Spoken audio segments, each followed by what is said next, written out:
Hello everyone, स्वागत है आप सभी के एक बार फिर the civil point institute Indore में। आशा करता हूँ आप सब बहुत अच्छे होंगे। आप जानते हैं मध्य प्रदेश सब इंजीनियर 2024 का एक इंपॉर्टेंट अपडेट आपके सामने आ चुका है। एग्जाम आपका नवंबर के अंदर होना है। 2 सालों के बाद भर्ती आ रही है, उम्मीद है भर्ती ठीक ठाक आएगी।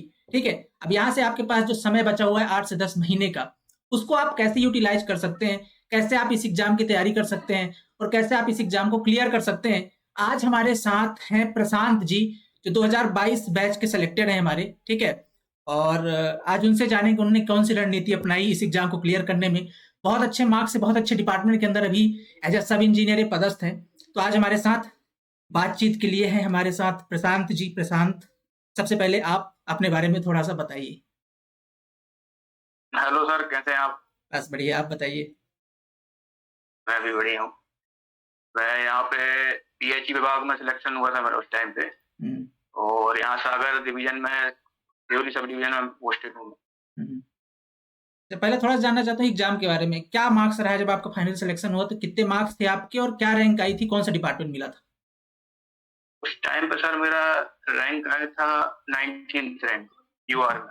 अच्छा। और पीएचई डिपार्टमेंट मिला था मुझे। हम्म। और बाद में ज्वाइनिंग हुई, जुलाई से मैं पोस्टेड हो गया था यहाँ। जुलाई से पोस्टेड हो गए थे, मतलब लगभग आपको 8 से 9 महीने हो चुके हैं वहाँ पे। जी जी जी। अच्छा, क्या मार्क स्कोर क्या था आपका टोटल? मेरा 147 था। 147, अच्छे मार्क्स थे मतलब आपने। सबसे मेरा पहला सवाल है, बहुत सारे एस्पिरेंट्स को ये डाउट रहता है कि सर तैयारी स्टार्ट करें कैसे। जैसे आपने देख रखा था, इस बार जो पेपर आया था ईएसबी का, सब इंजीनियर का स्पेशली, बहुत अनप्रिडिक्टेड था। मतलब हम पढ़ते हैं 12-15 सब्जेक्ट्स, पेपर 4-5 सब्जेक्ट से बना था। किस तरीके से आपने तैयारी करी कि आपके इतने अच्छे मार्क्स आए, क्या स्ट्रेटजी रही थी आपकी? मेरा सर शुरू से मोटो यही रहा है कि जो भी चीज पढ़ रहे हैं टू द बेसिक पढ़ें और रिपीटेशन ज्यादा करें। हम्म, क्योंकि जब तक आपका बेस क्लियर नहीं रहेगा हम्म, और जब तक आप चीजों को रिपीट नहीं करेंगे तो हायर कॉन्सेप्ट की तरफ आप नहीं जा सकते। हम्म। फिर मतलब उसके बाद आप प्रैक्टिस चाहें तो कितनी भी कर सकते हैं, उसके बाद लगाते जाएं।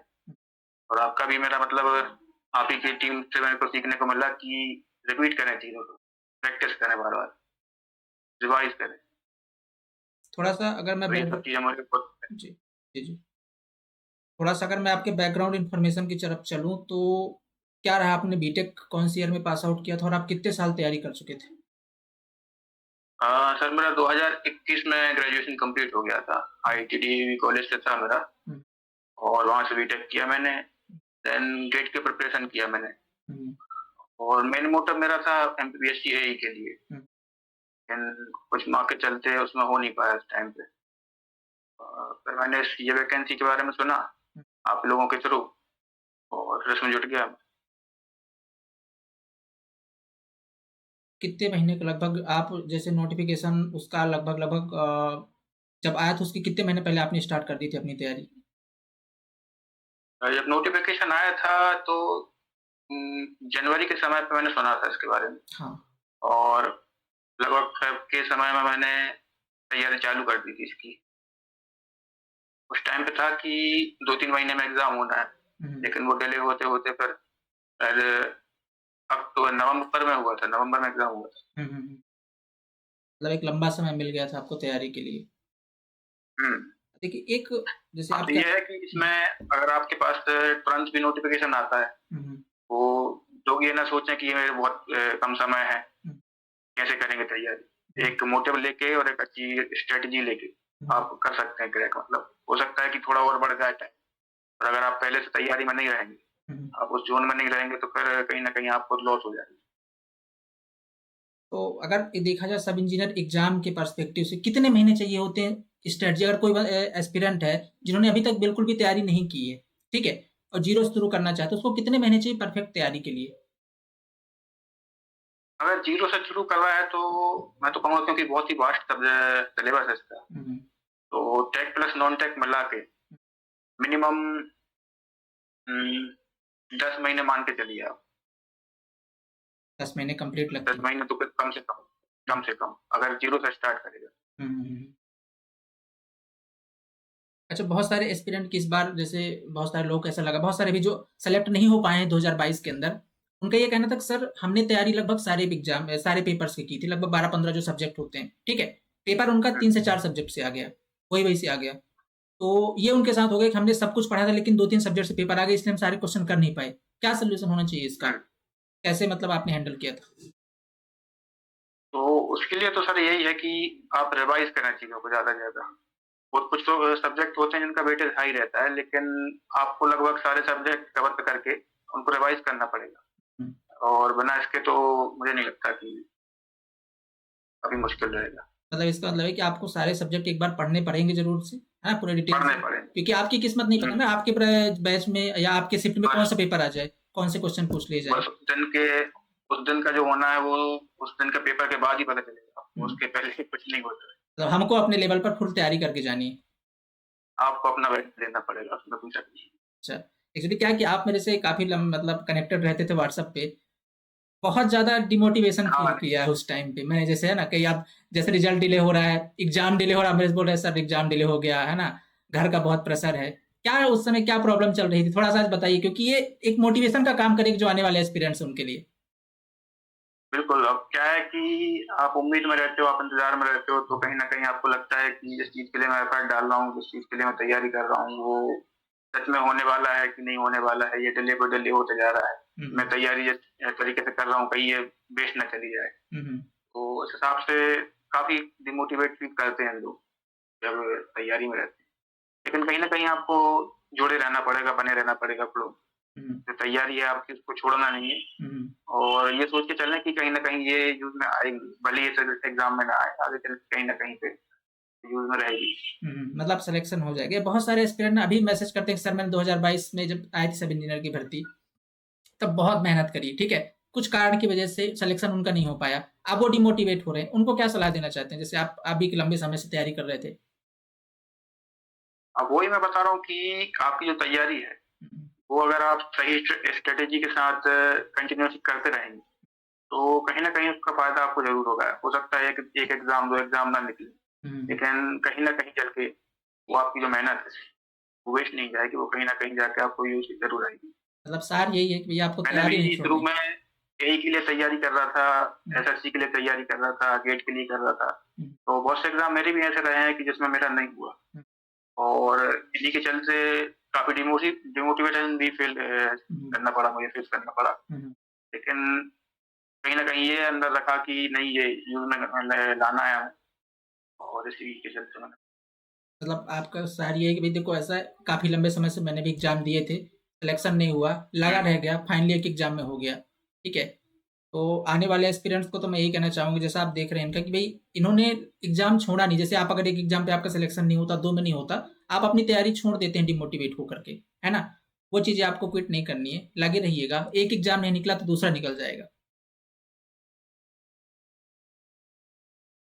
चलिए अगले क्वेश्चन पे आता हूँ मैं अपने।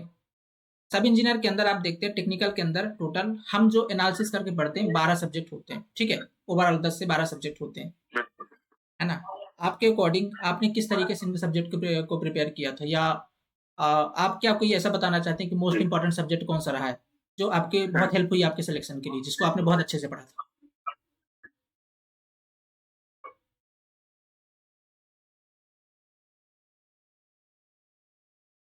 देखिए सिलेबस तो काफ़ी बड़ा है लेकिन कुछ ना हुँ, कुछ ऐसा रहता है, कुछ सब्जेक्ट ऐसे रहते हैं, हुँ, जिनका वेटेज हमेशा ज़्यादा रहता है दूसरे के कंपैरिज़न में हुँ, और ये काफ़ी एग्ज़ाम्स में होता है, ज़्यादातर एग्ज़ाम्स आप देखेंगे तो ऐसा ही रहता है। हुँ, हुँ, तो कहीं न कहीं ऐसा चीज़ों को एनालाइज़ करना पड़ेगा आपको कि किन चीज़ों का, किन सब्जेक्ट्स का वेटेज ज़्यादा है। हुँ, जैसे कि सॉइल हो गया, ट्रांसपोर्टेशन है, एनवायरनमेंट है। हुँ, काफ़ी बड़े-बड़े सब्जेक्ट्स भी हैं लेकिन काफ़ी आसानी से आप स्कोर कर सकते हैं, अगर हुँ, आप तैयारी अच्छी रहेगी। हुँ। तो एक क्वेश्चन अभी चूँकि आप करंट वर्किंग है 8 महीने 9 महीने से आप पीएचडी डिपार्टमेंट में, कैसा एक्सपीरियंस है? बहुत सारे अभी जो बाहर है उनका एक सपना होता है कि भैया हम भी ना कभी सेलेक्ट हो जाएँगे तो एज़ अ सब इंजीनियर पीएचडी डिपार्टमेंट में या पीडब्ल्यूडी में या डब्ल्यूआर किसी भी डिपार्टमेंट में। अभी पीएचडी पे वर्किंग है 8-9 महीने से, क्या एक्सपीरियंस रहा है आपका? एक बार बताइए क्योंकि आप डायरेक्टली कार्य कर रहे हैं वहाँ। हाँ, यहाँ पे तो काफ़ी कुछ नया सीखने को मिला, यहाँ पे काफ़ी कुछ नया देखने को मिला हुँ, हुँ, और ये मेरा पहला जॉब है मतलब, इससे हुँ, पहले कहीं पे भी ऐसा प्रोफ़ेशनली काम नहीं किया था मैंने। हुँ, हुँ, तो इसके चलते काफ़ी कुछ जो नई चीज़ें हैं, नए प्रोजेक्ट्स हैं, यहाँ पे जल जीवन मिशन का काम चल रहा है। तो उनको उनके प्रोजेक्ट को एग्जीक्यूट करना और लोगों को पहुंचाना, वो उनकी सुविधा देना, पब्लिक डीलिंग, हर तरीके से मतलब हर एक एस्पेक्ट में आपको मतलब चैलेंजेस देखने को मिलेंगे, अपॉर्चुनिटी मिलेगी और काफ़ी हेल्पफुल रहता है, काफ़ी मतलब प्रोग्रेसिव चीज़ है। क्या आप क्या सलाह देना चाहते हैं? जो आने वाले एस्पिरेंट हो पीएचई अपना रख सकते हैं पहले प्रेफ़रेंस पे? कैसा डिपार्टमेंट है? हाँ, है ना? अच्छा है। मज़ा आ रहा है आपको काम करके? डिपार्टमेंट तो काफ़ी बढ़िया है, काफ़ी आपको सीखने के लिए, ग्रो करने के लिए यहाँ पे हाँ, बिल्कुल, बिल्कुल। बहुत बढ़िया, है ना? थोड़ा-सा अब मैं जानना चाहता हूँ कि यहाँ से जो एस्पिरेंट्स हैं, ठीक है? आपने काफ़ी लंबा समय तैयारी में दिया है, फाइनल सेलेक्ट हुए। यहाँ से उनके पास 10 महीने को समय बचा हुआ है। कौन-सा स्टडी मटेरियल फ़ॉलो करना चाहिए? क्या पढ़ना चाहिए? टेक्निकल के लिए कौन-सी बुक पढ़नी चाहिए? नॉन-टेक के लिए कौन-सी स्ट्रैटेजी उन्हें अपनानी चाहिए? क्या उनकी स्ट्रैटेजी अगले 10 महीने होने चाहिए सब इंजीनियर 2024 एग्ज़ाम के लिए?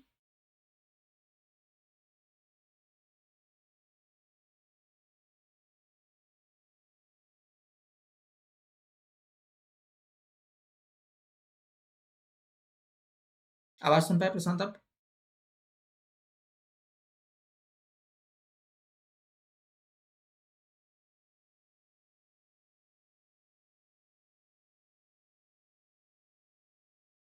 आवाज़ आ रही है आपको मेरी? सुनाई दिया आपने मैं क्या पूछा अभी?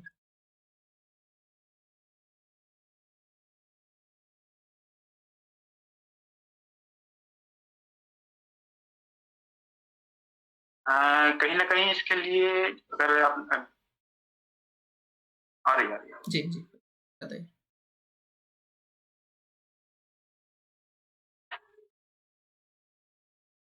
हेलो। हाँ, हाँ, आ रही है आवाज़ प्रशांत बताइए अब, आ रही है आवाज़। हाँ, हाँ, तो काफ़ी मतलब मैं कहूँगा अपना समय ज़ाया ना करके, जो यूज़फुल चीज़ें हैं और ऐसे लोग जिन्होंने मतलब वो चीज़ें पहले कर चुकी हैं या गाइड कर चुके हैं लोगों को, उनसे वो सलाह ले सकते हैं, उनसे जुड़ सकते हैं हुँ, हुँ। और कहीं न कहीं आपकी जो कोचिंग है, भले ही मैंने पहली बार जॉइन किया था लेकिन काफ़ी ज़्यादा मुझे हेल्पफुल रही, काफ़ी ज़्यादा यूज़फुल रही हुँ, हुँ। और एक ऐसा अप्रोच है, ऐसा गाइडेंस मेरे को मिला कि पहली बार में मैं क्रैक कर पाया। तो कहीं न कहीं से ऐसी रिसोर्सेज़ आपको ढूँढनी पड़ेंगी कि जो पहले से ही चीज़ों में माहिर हों, हुँ, वो अच्छे से आपको गाइड कर सकें। अच्छा स्टडी मटेरियल दे सकें, अच्छी आपको पाथ दे सकें। हुँ, हुँ। इस टाइप से कहीं न कहीं ये अप्रोच रहनी चाहिए। अच्छा कुछ एस्पिरेंट ये बोलते हैं क्या सेल्फ स्टडी से भी किया जा सकता है? क्योंकि बहुत सारे एस्पिरेंट हैं, ठीक है? जो हो सकता है कोचिंग अफोर्ड ना कर पाएँ, ठीक है? हमारी ना कर पाएँ, कहीं और ना कर पाएँ। तो उनके लिए एक सेल्फ स्टडी का रास्ता बताइए कि वो किस तरीके से जा सकते हैं और कैसे सक्सेसफुल हो सकते हैं? सेल्फ स्टडी से अगर वो कर रहे हैं तो कहीं न कहीं अगर उन्होंने पहले एग्ज़ाम दिए हैं, हुँ, हुँ, वो पहले के एग्ज़ाम से उन्हें काफ़ी हेल्प मिल सकती है। हुँ, हुँ, उन्हें टाइम मैनेजमेंट के बारे में या फिर हम कहें कि जो वेटेज वाइज़ भी उनको काफ़ी आइडिया रहेगा हुँ, और एक अंदर से मोटिवेशन भी रहता है। पहली बार में झिझक रहती है, अगर आप बार-बार देते रहते हैं तो उसमें कॉन्फिडेंस थोड़ा-सा बन जाता है। हुँ, हुँ, सेल्फ प्रिपरेशन के लिए मैं यही कहूँगा कि आप अच्छा स्टडी मटेरियल लें हुँ, हुँ, और एक सही पाथ, सही स्ट्रैटेजी पहले बना लें हुँ, हुँ। और टाइम को डिवाइड करके जो समय बचा हुआ है उस हिसाब से आप तैयारी करें तो हो सकता है बिल्कुल। कुछ बुक रिकमेंड करना चाहते हैं क्या? मतलब आपने कौन सी बुक फ़ॉलो करी थी अपने टाइम पे, चाहे टेक्निकल की हो या नॉन टेक्निकल की हो? अ, टेक्निकल के लिए सर मैंने ऐसी सब्जेक्ट वाइज़ तो नहीं की थी, मेरे पास हैंडबुक्स थी काफ़ी। अच्छा। एक बुक अ, जो सिविल की गोली नाम से एक बुक थी, हुँ, उस हुँ, टाइम पे एक आती थी, बूस्टर, हुँ, हुँ, वो थी। एक राशिद खान करके आती है, वो बुक थी हुँ, हुँ। और प्रैक्टिस करने के लिए एक आपकी बुक थी, वो भी काफ़ी हेल्पफुल थी, अच्छा, अच्छा। जो प्रीवियस ईयर क्वेश्चन के लिए अच्छा आपने बुक ले टेक्निकल, रखी नॉन टेक्निकल। हाँ, वो तो मेरा पूरा पैकेज था उस टाइम पे तो अच्छा, अच्छा। काफ़ी मैंने मॉक भी दिए, प्रीवियस ईयर क्वेश्चन भी लगाए, हुँ, हुँ, हुँ। तो ये सब बहुत हेल्पफुल रहा। अच्छा एक मेरा आखिरी सवाल है कि बहुत सारे एस्पिरेंट ना अभी क्या है जैसे अभी यहाँ से उनके पास 10 महीनों का समय बचा है। वो लोग इंतज़ार करते रहते हैं कब नोटिफ़िकेशन आ जाए, ठीक है? एक बार नोटिफ़िकेशन आ जाए फिर वो अपनी तैयारी शुरू करते हैं। ये कहाँ तक सही है और उनके लिए आप क्या कहना चाहते हैं? नहीं, अगर ऐसा आप करेंगे, जैसा मैंने पहले ही बताया था कि आप अगर आज की डेट से ये सोच के चलें कि 2-3 महीने में मेरा एग्ज़ाम है और उसी मोटिवेशन के साथ, उसी स्ट्रैटेजी के साथ आप आज से लग जाएँ। जैसे ही आपको न्यूज़ मिलती है या कहीं से आपको खबर लगती है नोटिफ़िकेशन का, तो ये ना सोचें कि ये एग्ज़ाम डिले हो जाएगा, मैं फिर करूँगा तैयारी, फिर स्टार्ट करूँगा। कहीं न कहीं आपको इमीडिएट उसमें एक्शन लेना पड़ेगा, तब जाके वो आपको रिज़ल्ट दिखेगा। भले ही वो डिले होता जाए, लेकिन वो आपके लिए एज़ अ हेल्पफुल टूल मैं कहूँगा बाद में काम में आएगा। समय आपको मिलेगा एक्स्ट्रा। मतलब अभी से अपनी प्रिपरेशन शुरू कर देनी चाहिए, है ना? हाँ, बिल्कुल। ये अच्छा है। और कुछ अपने एक्सपीरियंस आप साझा करना चाहते हैं तैयारी के दौरान? क्या चीज़ें आपने फेस करी हैं? या आपने जैसे 2-3 एग्ज़ाम में आपका नहीं हो पाया, सिलेक्शन नहीं हो पाया, काफ़ी सारे फेलियर के बाद आपको सफलता मिली। बहुत सारे लोग सक्सेस की बात करते हैं। मैं आपसे जानना चाहता हूँ जो 2-3 एग्ज़ाम आपने फेल किए हैं, आपने क्या गलती करी है, हुँ। जो आप इन स्टूडेंट्स को बता सकते हैं, भई आप अगर वो गलती नहीं करोगे, तो आपके जल्दी चांसेस हैं कि आपको किसी एक बार एग्ज़ाम निकल जाए? उनके बारे में? अ, उन एग्ज़ाम्स में मेरी गलती ये रही थी कि अ, सब्जेक्ट वाइज़ वेटेज मैंने देखा नहीं था उस टाइम पे। हुँ, हुँ, हुँ। वो रैंडमली मैं पढ़ रहा था हुँ, और रैंडमली पढ़ने के चक्कर में मेरे को ये पता नहीं था कि किस सब्जेक्ट को कितना टाइम देना है, कितना इम्पोर्टेंस किसका है, हुँ, या फिर ये एनालिसिस है, ये बहुत ज़्यादा ज़रूरी है। और जैसे मैंने कहा रिवाइज़, रिवाइज़ ही आपको करना, रिवीजन जो है वो भी बहुत ज़्यादा हेल्पफुल रहता है अगर आप किसी भी एग्ज़ाम की तैयारी करें। और प्रीवियस ईयर क्वेश्चन तो हैं ही, वो आपको मतलब मैं कहूँगा बिल्कुल रामबाण की तरह हेल्प करेंगे। हुँ। इन चीज़ों को पहले एनालिसिस करके स्टडी करें अपनी। बिल्कुल, बिल्कुल। अच्छा। और ये बताएँ कि जैसे अपने ख़ासकर अपने देश में सरकारी नौकरी को लेकर के जो एक मतलब लोगों का माइंडसेट है ना? क्या माहौल रहा आपका उस टाइम पे 8 से 8-9 महीने पहले जब आपका रिज़ल्ट आया? परिवार का माहौल क्या है और अब कैसा है? मतलब लोग खुश हैं घर में, मम्मी-पापा का क्या रिएक्शन रहा है? वो तो एक अलग एक्सपीरियंस रहता है वो, मतलब आप खुद जब उस चीज़ को अ, अचीव करेंगे या अचीव किया होगा आपने, तो वो वो बता पाना थोड़ा डिफ़िकल्ट है। तो वो जो फीलिंग होती है एज़ अ फैमिली के लिए, खुद के लिए, हुँ, हुँ। फ्रेंड्स जो भी हैं, हुँ, रिलेटिव्स, तो वो काफ़ी यूनिक रहती है उस टाइम पे। वो पूरा एनवायरनमेंट बन जाता है वैसा, तो कंटिन्यू होता जाता है, वो काफ़ी जगह दूसरी चीज़ों में मतलब इम्पैक्ट उसका पड़ता है।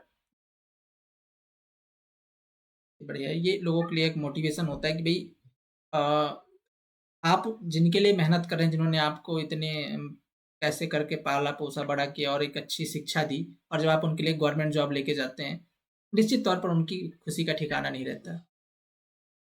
बिल्कुल, बिल्कुल, और इस चीज़ को आप एज़ अ सेल्फ मोटिवेशन भी यूज़ कर सकते हैं। सेल्फ मोटिवेशन मेरे को लगता है काफ़ी इम्पोर्टेंट चीज़ है हुँ, कि इन आपको एक वजह ढूँढनी पड़ेगी हुँ, कि आप किस लिए, किस वजह से तैयारी कर रहे हैं, क्यों, किस लिए आप वो चीज़ मतलब अचीव करना चाहते हैं।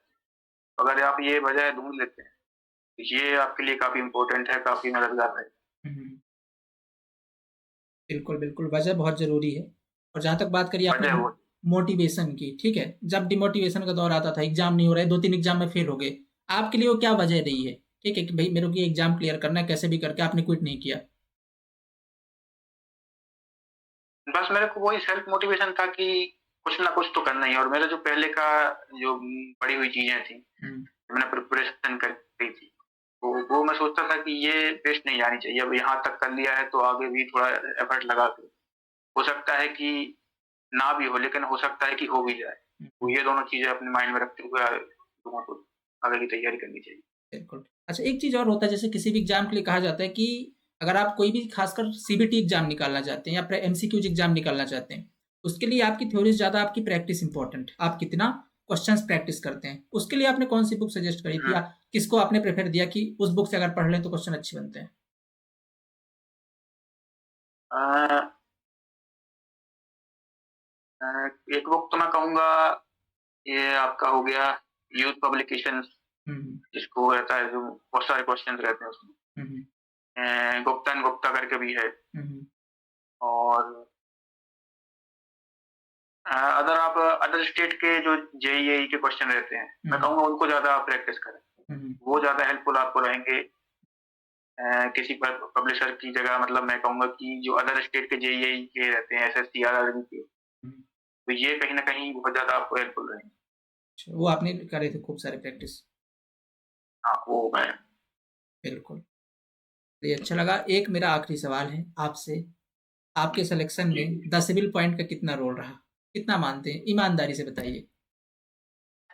मैं तो ये कहूँगा सर कि मेरे को जब पहली बार नोटिफ़िकेशन मिला था, मतलब मेरे को जो इस चीज़ के बारे में जानकारी लगी थी, तो मुझे याद है कि आप ही की वीडियो थी शायद। अच्छा। उसी वीडियो के चलते फिर मैंने और आगे जाके उसमें नॉलेज मतलब इन्फॉर्मेशन लेनी चाहिए। तो फिर आपके और ज़्यादा मतलब चैनल्स पे देखा, सर्च किया हुँ, हुँ। और कहीं न कहीं वहीं से गाइडेंस मिलता गया, वहीं से पाथ आपको मिलता गया हुँ, हुँ। और फिर जाके मैंने सब्सक्रिप्शन भी लिया। हुँ, हुँ। मेरे को जितना स्टडी मटेरियल था और जितनी सब चीज़ें इंक्लूड रहती हैं, मॉक टेस्ट है हुँ, हुँ। और वीकली टेस्ट वगैरह जो भी है, सारा सब कुछ मैंने अटेम्प्ट किया था। अच्छा, तो आपको कैसा लगा था बैच? अच्छा, वहाँ पे आपको कैसा टीम का रिस्पॉन्स, फैकल्टीज़ आपको टीसीपी की? नहीं, बढ़िया था मतलब इमीडिएट रिस्पॉन्स दे रहे थे वो कोई भी हुँ। क्वेरी हो, कोई भी डाउट हो आपका, हुँ, हुँ। तो उसमें काफ़ी हेल्पफुल रहा वो, नो डाउट। नहीं, हम ये कोशिश भी करते हैं कि जैसे कोई भी एस्पिरेंट अगर हमारे साथ जुड़ के तैयारी कर रहा है, तो अगर उसको कहीं पर भी डाउट आ रहा है, क्योंकि वो कोचिंग ले ही इसलिए रहा है क्योंकि उसको डाउट क्लियर हो पाएँ, है ना? तो हम ये कोशिश करते हैं कि हम हुँ, उनसे जुड़ पाएँ डायरेक्टली और कम्युनिकेट करके उनके डाउट क्लियर कर पाएँ, है ना? अच्छा, एक लास्ट क्वेश्चन बिल्कुल। है मेरा आज का कि मॉक टेस्ट का कितना रोल था? टेस्ट सीरीज़ जैसे आपने लगाई थी, कितना रोल था आपके सिलेक्शन में फाइनली? जी। अ, मॉक टेस्ट मैं कहूँगा आपके लिए सबसे ज़्यादा ज़रूरी है क्योंकि वो आपकी टाइमिंग जो सेट है, माइंडसेट जो आपकी टाइमिंग को मैच मैच कराता है, हुँ, हुँ, वो पूरा का पूरा खेल मॉक टेस्ट से आपका बन जाता है। हुँ, और जब आप मॉक टेस्ट लगाने लगेंगे तो भले ही आपको क्वेश्चन करना हुँ। आए ना आए, लेकिन टाइमिंग मैनेजमेंट जो टाइम मैनेजमेंट की चीज़ है, वो आप बहुत अच्छे से करने लगेंगे। और वो कहीं न कहीं वो जब आप इसको रियल एग्ज़ाम देने जाओगे, हुँ, उस हुँ। समय बहुत ज़्यादा हेल्पफुल रहता है। अच्छा, एक चीज़ बहुत सारे एस्पिरेंट ऐसे पूछते हैं, सर कितने घंटे पढ़ना ज़रूरी है एग्ज़ाम क्लियर करने के लिए? आप क्लियर कर चुके हैं, बताइए कितने घंटे पढ़ना ज़रूरी है? ये तो मैं कहूँगा कि कितने घंटे से ज़्यादा ये रहेगा कि आप अपना खुद का कितना परसेंटेज दे रहे हो उसमें। हुँ, हुँ। आप जितना दे सकते हो कि आप उतना पूरा दे रहे हो कि नहीं दे रहे हो। मुझको लगता है ये ज़्यादा इम्पोर्टेंट है। नहीं, बच्चे ऐसे पूछते हैं बार-बार कि नहीं सर जैसे हमने क्वालीफाई करना है, एक दिन बताइए कितने घंटे पढ़ लें आपकी क्लास तो क्लियर हो जाएगा एग्ज़ाम? अब एक दिन में 24 घंटे रहते हैं तो आदमी चाहे तो 1 घंटे 1 दिन भी पढ़ ले। लेकिन एक दिन में रातों-रात कुछ नहीं होता। आपको लगातार कंटीन्यूअसली मेहनत एफर्ट करते रहना चाहिए आपको, तब जाके कुछ ना कुछ आपको बिल्कुल, रिजल्ट बिल्कुल। मिलेगा। बहुत सही बता रहे हैं आप कि भई आप घंटे डिसाइड ना करें, आप अपना लक्ष्य बनाएँ कि आज मुझे ये चीज़ें खत्म करनी है, फिर चाहे वो 10 घंटे पढ़ के हो या हाँ, 4 ये घंटे पढ़ के हों, है ना? डेली का आपका टारगेट बिल्कुल। होना चाहिए। हुँ। फाइनली एक आखिरी सवाल आज का, क्या गाइडेंस 2-4 शब्दों में क्या बताना चाहते हैं जो आप एस्पिरेंट ये ऐसे एस्पिरेंट आपको देख रहे हैं आज, जो कई सारे एग्ज़ाम के अंदर या तो हो सकता है उनका सिलेक्शन ना हो पाया हो, ठीक है? दूसरा या तो एकदम फ्रेशर हो, दोनों के लिए आप क्या बताना चाहते हैं कि अगर आप ये चीज़ें कर लें आने वाले 1 साल के अंदर, तो हो सकता है कि आज जिस मैं बैठ कर इंटरव्यू दे रहा हूँ, आज से 1 साल बाद आप भी बैठ कर के दें। क्या गाइडेंस देना चाहते हैं?